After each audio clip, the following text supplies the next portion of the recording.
You want to explain to me what you're doing here? I came looking for booty. I came looking for man's butt. A man's butt? Excuse me? Booty, booty, booty, booty, rockin' everywhere. Booty, booty, booty, booty, rockin' everywhere.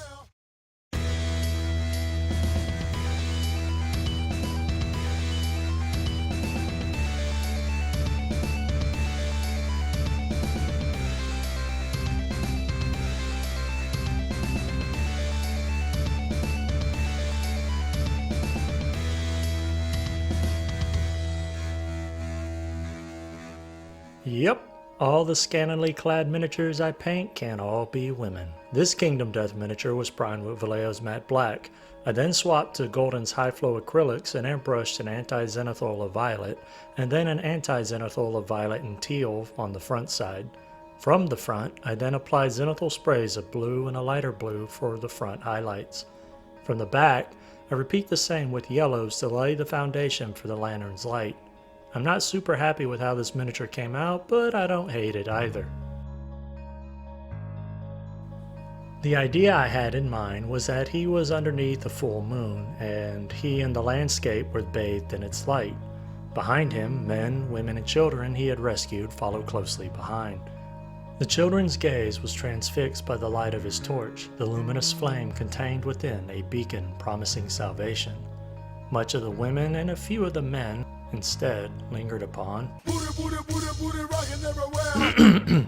Once inside at my desk, I apply a quick coat of matte varnish to reduce the glossiness of the golden high flow acrylic paints that I used, and once dry, I begin cutting in darker shadows with Liquitex's acrylic gouache, starting with the blue side. I imagined in my head this was only going to take maybe 3 to 5 hours since I was only going to use so few colors, but no. I ended up revisiting this miniature 3 times before I got to a point where I was happy with it. I actually started painting this miniature in December of 2023, roughly 5 months ago.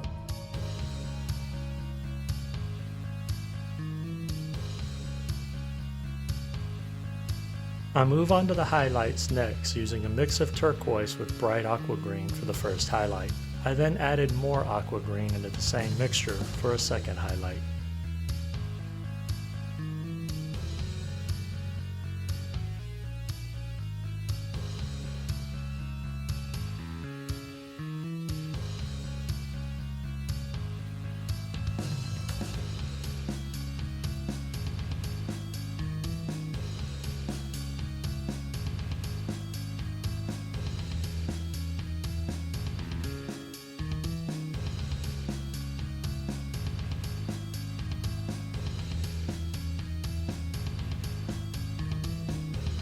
A third highlight is made from the same aqua green with an off-white. This initially looks incredibly stark, but as it dries it fades dramatically.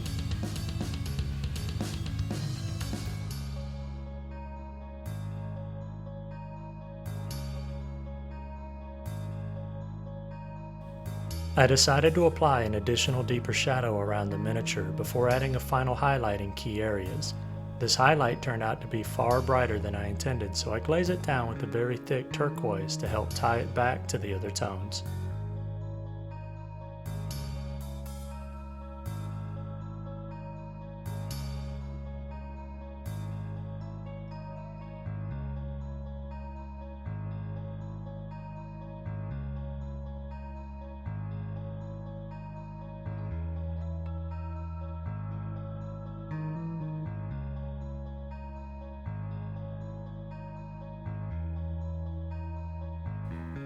I move to the back and begin cutting in a couple of yellows on the lantern to build up a stronger light and the light emanating from within it, as well as add a mild brown to the lantern so it wasn't entirely yellow.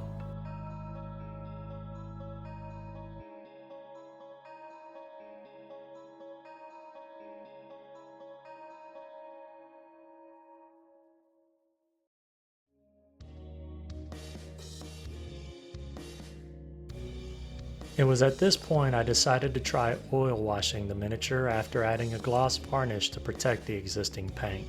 I chose gloss because I figured it would help the oil wash to flow smoother. All of this work did not really achieve anything, honestly. I'm still experimenting with oils and I'm assuredly not good with them. My suspicion here is that the overall colors of the model are too dark already, and that oil washing it with anything that's just not pure black would do no difference. What I probably should have done was applied an unthinned oil paint directly with the fine brush, and then gently buff it away. This way, the paint would be concentrated enough to really make a difference. Even though this was a failure of an attempt with oils, I'll still show what I did, mainly so you can see why it didn't work like I was hoping. I applied darker but light colors where I want, browns for the leathers, reds and yellows for the cloak and OSL areas, and blues and purples to, well, the blues and purple areas. Once in place, I let them sit for about 30 to 45 minutes before buffing them off with a makeup sponge that is slightly dampened with mineral spirits. This will slowly remove the paint from the upraised areas only, bringing back your highlights. An important note here is that you have no mineral spirits oozing out of the sponges and into the recesses. Originally, I had called it done here and put this miniature away. I was already unsure of it and decided to come back to it after a few weeks to look at it with fresh eyes, and as expected, I was not happy with this stage, so I began attempt 2. I cleaned up some of the brighter highlights on the back and wondered if transparent inks would work where the oils did not, and just to let you know that they didn't. Again, this was me trying to shortcut and make what I thought would be a quick, decent paint scheme. A quick and decent paint scheme. Yeah, it was quick, but no, I didn't think it was decent at all. Just like the oil wash, these transparent inks didn't really do anything to anything painted in dark hues.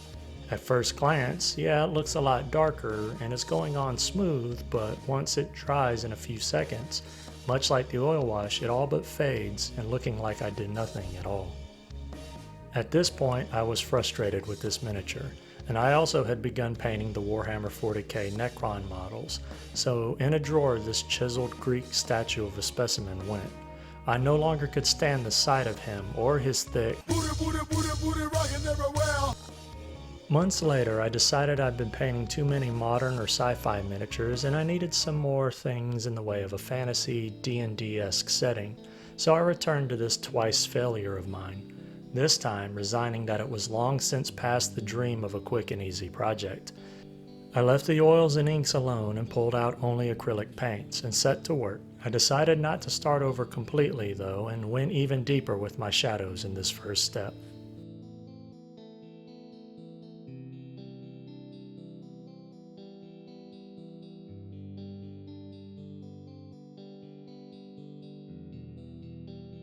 As I had mentioned previously, here I decided to use a pure bright aqua green on the highlights, making them slightly bigger. I come back as before with turquoise to glaze it down a little, but this time I do not cover the entire highlight with the turquoise, leaving some of the highlights showing, particularly towards the top of the miniature.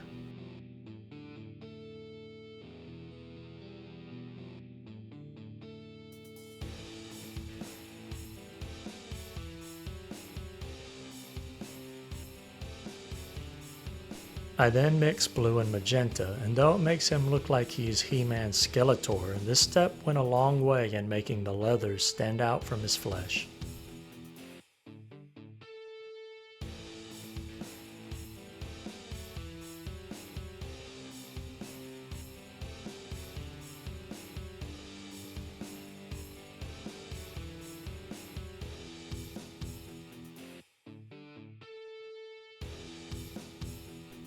I continue on building up brighter highlights, but this time only on the things that'll be metal, as well as adding some thin faux edge highlights to the dangling trinkets to make them look faceted instead of cylindrical.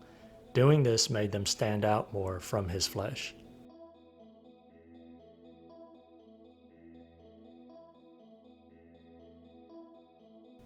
For the cloak, I glazed in primary red with 2 tones of yellow.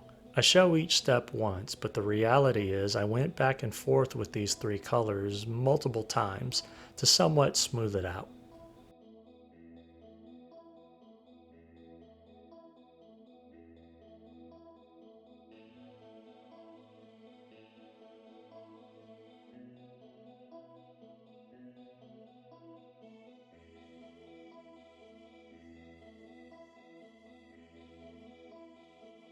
On all of the leather items, I glazed in burnt umber as a transition between the yellow and the purple, as this would be where you could see the true color of his boots and gloves between the harsh darkness and the bright light. I also add some of this darker brown glaze to the lantern itself to help further distinguish it from the yellow light coming from within, as well as add some color to his hair where the lantern light reaches.